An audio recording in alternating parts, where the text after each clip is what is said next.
Hey there, you insect nerds. Welcome back to another vlog about insects. I also do other inverts like millipedes. If you haven't seen that one, please do. I absolutely love them. Apologise for that noise, by the way. It's so annoying when I'm doing a vlog, but it's just boats and stuff coming in. I live near the sea, so yeah. If you hear that occasionally, sorry, I'll just try and raise my voice as much as I can. It's really bad timing. But yeah, I've got a pumpkin patch tarantula, which I would love to show you at some point, my first tarantula, and I'm loving it. I can't wait to put it in a nice display case, but it needs to grow a bit more before I show it on camera. I've got my lovely white tree frogs, Neville and Luna, and Pharaoh the crested gecko, and I have a lot more than that too. Butterfly season's coming up. I've been raising some moth larvae, if you've seen those. My elephant hawk moths are coming out from their pupae, which is really exciting. I let them go yesterday. If you haven't seen my TikTok video to that, then I will link my Instagram and obviously my webpage as well for care advice at the end. But let's get into it now, shall we? Let's get into the video now. So today we're just going to talk about sort of beetle raising beetle grubs in general, but I've got these guys because I've been breeding these guys and I just wanted to show them off on camera again. I love holding stuff while I am on camera. Frogs are a little tricky to hold while I'm talking sometimes and they jump away. If you've seen that video, that's quite hilarious, so have a look at that. But these guys are rainbow stag beetles, or otherwise known, their scientific name, Phallocronapheus mulleri. I'm not sure if I pronounced that right. If I haven't, I'm really sorry, but the name is on the screen for you there. But these guys are gorgeous. You can get different types of them. This one's a green type, and I've had them for a while now. They've been breeding a little bit. I'm not sure how many eggs and stuff I'll get out of them, but hopefully I will get some more. I did find 5 more the other day, but as they age, I don't know how old they are when I got them. Sometimes people sell you stuff when they are sort of more age than you think they are, so you never know, unfortunately, what age and stuff they'll be. But yeah, this is I named them. So this is Cosmos, he's the male stag, and this is Astrid. If you're curious to know more about rainbow stag beetles, I have got a video on my YouTube page, so please have a look there. We're just talking generally about breeding, but I just wanted to show them off on camera again. They are very beautiful. I've also got another one called Devil, but he's in the main tank eating, so I didn't want to disturb him. And to be honest, I don't want to trigger a fight because he's going to probably go for him, or Devil will go for him, because you can't have 2 males together in the same area because they'll fight over the female. She is pretty stunning, so you know, I'm not surprised really. But they are gorgeous things, and I really suggest them as a pet beetle, even as a first-time beetle keeper. I have got suggested beetle keeping video on here actually, I think, as well, so I'll link that below. But I just want to show you the different kinds of grubs I've got. I will probably take a photo of the breeding box because I wanted to try and hoist it on my lap and show you what it looks like. It's just literally a 24-litre box of soil, or maybe slightly smaller than 24 litres. So that's what it is. But I will show you show you one of my little grubs, my little rainbow stag grubs. What they look like at the moment. They've got a bit of growth to go, but they will get there eventually. So yeah, I'm just going to put these guys down for a moment. I'm going to put them back in their breeding box actually, because they're quite clingy. Could that just let them wander. So yeah, they seem quite relaxed, so I think, I mean, Astrid's a bit more like I want to go for a wander, mummy, and Cosmos is just like, yeah, I'm clinging to you, I'm not letting go. They make great designer rings, live rings. I'm joking. But yeah, so actually, you know, so I keep my little grubs in a little container like this just to start with. As they grow, obviously you need to upgrade because they will get bigger, but when they're smaller, smallish, this one will probably need a new container soon. I normally put them in a small plastic container like this with holes along the side, because obviously they burrow. Cosmos is pointing to the holes. Thanks Cosmos. They burrow, so they need air at the bottom. And they do have airs at the top as well, but I've got a label over it for some reason. Don't know why that is, but yeah, I'll put that aside. There we go. It's just I label my stuff so I know what grubs I've got, because I have got other grubs as well. I've got Eastern Hercule grubs, and my Megsoma elephas, or elephant beetle grubs, which I'll show you one in a minute. So basically this stuff is a mixture of flake soil. You can't really see the wood very clearly, unfortunately, but there's a mixture of flake soil mixed with rotten wood. So the rotten wood, in terms of what kind of wood it must be, it never conifer or pine, because that can be very toxic to larvae. Oak's a good one. I order mine from online. You can get deciduous wood from Bugs UK, or you can get it from eBay. I get mine from eBay. You can find it around, but it's a bit of a pain, and you have to boil. You have to sort of put it in boiling water to make sure there's no harmful germs, or I don't know if people spray fumes with pesticides. So just to make sure that there's nothing that will harm your grub. And you don't always know what kind of woods thing you find. Sometimes you might find a pine and think it's an oak, so I like to order online just in case. I'm more insecty. I'm getting into plants, but that's not something that I'm an expert on, so I like to get my wood from online. But like I kind of did make layers, but it's become a little bit messy now. But flake soil is really it's a definite do not use do not use potting soil or cocoa soil for these guys, or rhino beetles, because it will be very harmful for them. When I was first starting out, I made that mistake, and unfortunately I lost some rhino beetles. It's okay. I would say potting soil topsoil is okay for flower beetles and some beetles, but you've got to make sure it's chemical free and pesticide free. You've really got to be sure, because otherwise it will kill your larvae. Or put the soil in boiling water just to make sure that sorry, she's tickling me. Just to make sure that there's no, you get rid of the pesticides and things like that. And obviously they can't have any plant treatment like blood and bone in. So you can get really good pot soil, which is high in humus content. Humus, not like the dip humus, but like sort of like a soil sort of humus, I think it's called. Correct me if I'm wrong.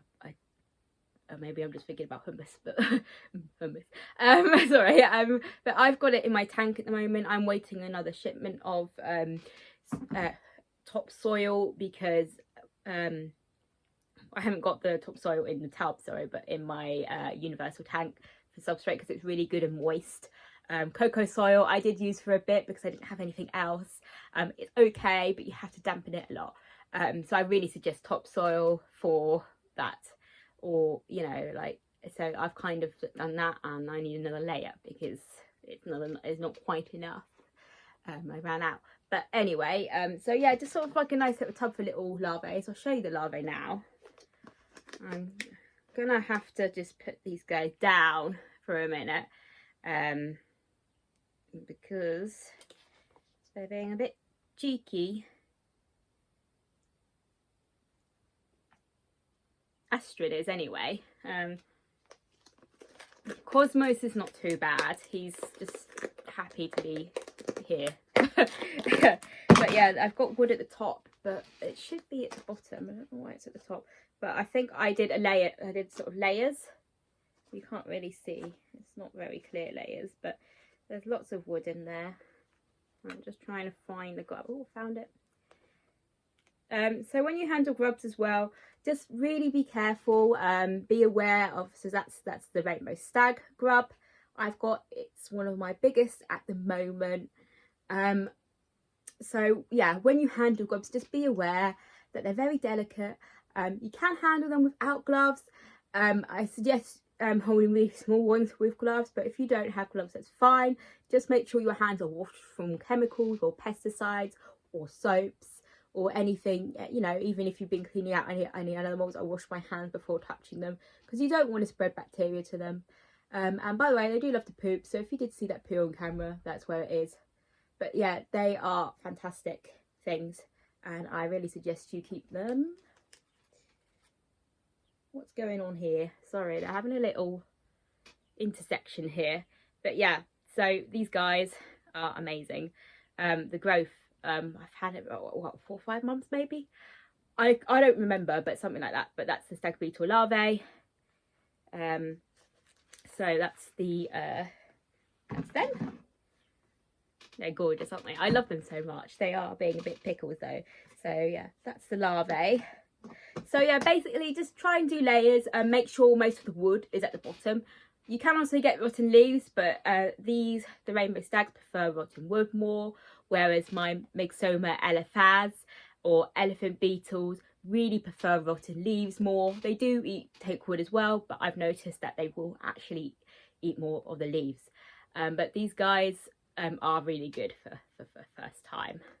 They're getting a bit restless now, but I'll kind of let them walk with me while I talk. I'll show you the next one very quickly. So these guys, grubs do poop a lot as well. So if you're very squeamish with poo, yeah, you can wear gloves. So this guy here, or girl, I don't know if it's a girl or guy, is very poopy by the looks of it. But this is a giant or an elephant beetle grub or a Myxoma elephas. Not sure if I pronounced that right again, but oh well. So this is huge. This one's one of my big ones. It's about 90 grams, I think I weighed it last time.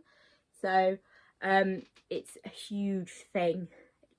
Look at that, the size compared to the beetles. Oh gosh. So basically, oh dear, I've got poo over my fingers. Always expect poo over your fingers when you handle insects or animals, okay? If you're squeamish, it's not gonna work.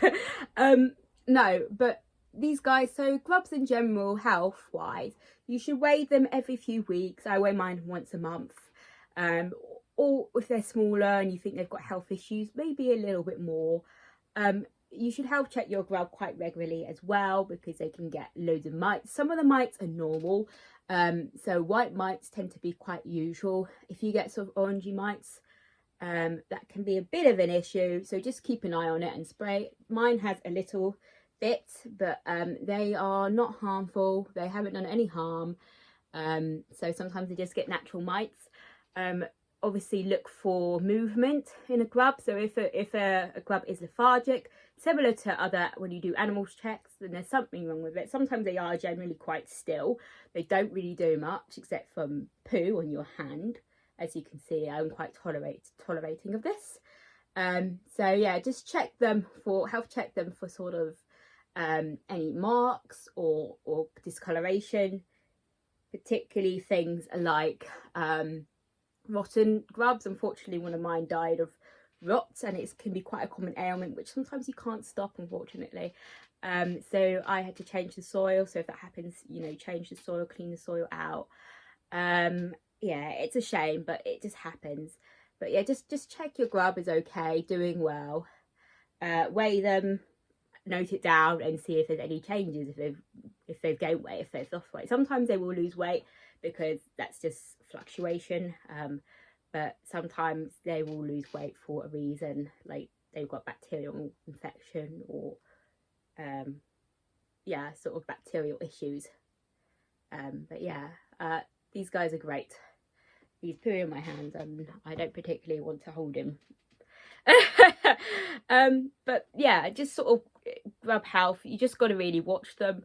If they do have mites on them, you can take them off with a paintbrush, or my big ones, because they always try and bite me, I normally take them off with I normally spray them a little bit.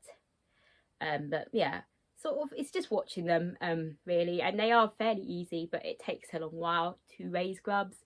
It's not something that takes instant. Metamorphosis in butterflies and moths is fairly quick compared to beetles. Stag beetles can take between 3 to 7 years to actually develop, so you've got to be patient. I'm trying to be patient. Admittedly, I'm not the most patient person. I'm quite excited to see what they turn out as, but at the same time I know the end result, so I'm really excited for it. But that was just a little bit on I'll probably do like a how to set up your flake soil tub for you, just to show you. But this was just sort of in depth how to, I think I've touched on it before in videos, but I just wanted to show you grubs and what to do and things like that. And these guys are getting a little restless, so I think I'll put them back. But if you want to see some information about these guys, the rainbow stag beetles, on my website, or how to keep butterflies, because butterfly season's coming up, I will add more on there because I'm raising moths at the moment, and I'm hoping to get some more butterflies, which I won't tell you about yet because it's a surprise. And I don't know how it's going to go yet, but we'll see. Now it will go right. But my website link is www.theinsectnerd.co.uk. I will put it in the link below because I know I talk fast. And if you want to follow me on Instagram, see what I'm doing, I let go an elephant hawk moth yesterday, which was a great experience, so rewarding. Then follow me at theinsectnerd97. Cosmos has gone for a walk. I will have to pick him up in a minute.